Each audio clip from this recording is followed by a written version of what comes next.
Hello and welcome back to this week's video, and it's all about audio interfaces.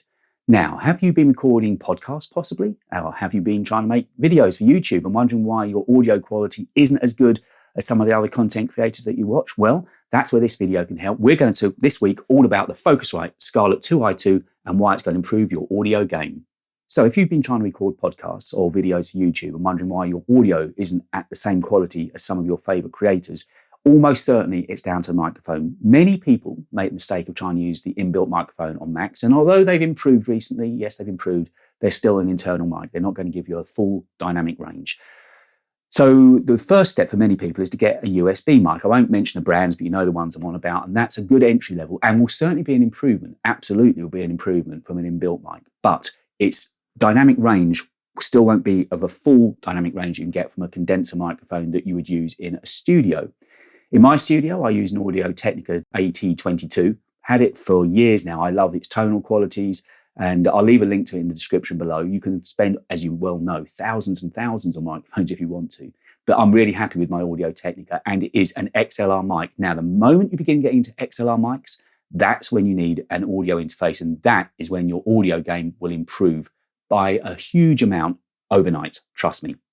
So with an Audio Technica and all condenser mics, they're phantom powered, which the Focusrite 2i2 is enabled for phantom power. And it's a very simple connection, which we'll show you in a few moments' time. But it's simply connecting an XLR mic into the audio interface and then connecting it to your Mac.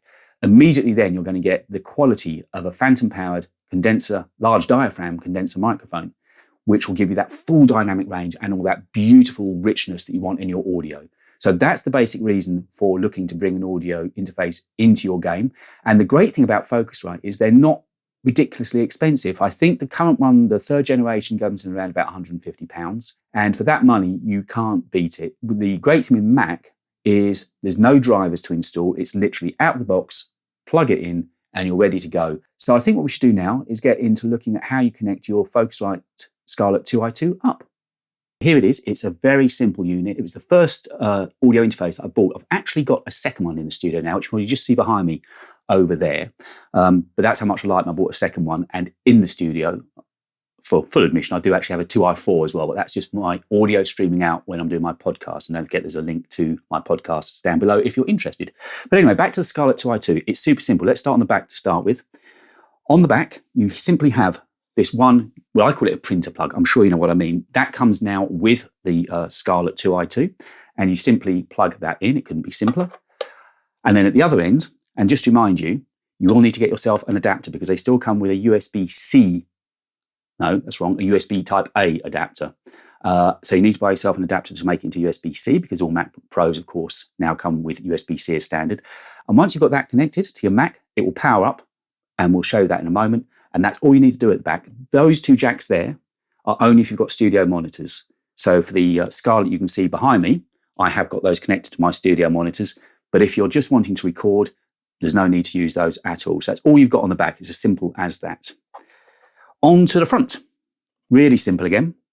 You have two ins, i.e. that's why it's called 2 in and 2 out. So you've got the two ins at the front, which you can use an XLR cable, which I'm sure you will know about regular XLR cables that come with microphones or connect microphones. So they just simply plug in to the Focusrite. You can obviously have two of those if you've got a mic. And the other thing is, of course, there is also, as you may be able to see, a 1/4-inch jack on those as well. So if you're using a guitar or something like that, you can also just power those in through the same audio interface. So that takes care of the two jacks there. These are your level meters, and basically they go from off to on, of course. And what you want to do, they go from green to red. And the perfect place for them is just as they're tickling into orange. That way you know you've got a good level of audio, but you're not clipping. Of course, in Adobe Audition, we're in 32-bit, so technically you can't clip anyway, but it's good practice to make sure that you're not too hot on the mic. So those will take care of your levels, again, independently for whichever input you're using. That's just a volume out if you've got studio monitors, simple as that. And also you've got a headphone jack there, which is, again, if you're recording and monitoring yourself in headphones, you can turn the level of your headphones up and down. The only other things you've got on the front are the two buttons here, which are line or instrument. So if you are using it for a guitar or something, you want to have it to instrument.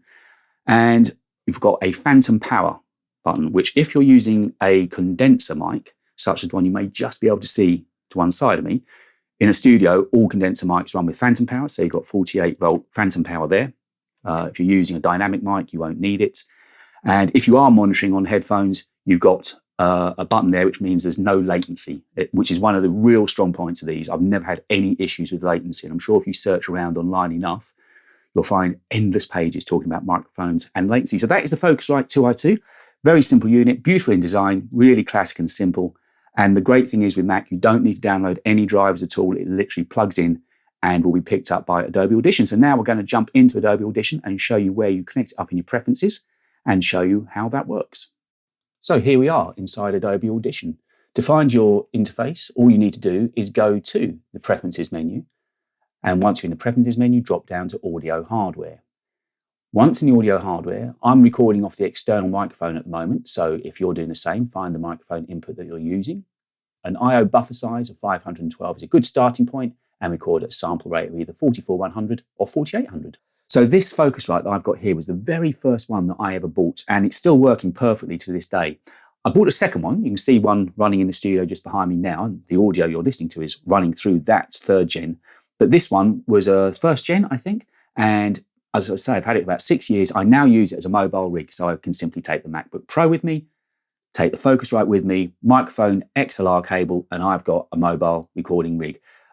Take it from a voice experience. When you're with a client or when you're with a guest recording an interview, the last thing you want is a complicated setup. You want something that's robust, simple to set up, and will give you great results every time, which, trust me, this Focusrite really will do. I've got 3 in total now. I've got 2 2i2s and 1 2i4.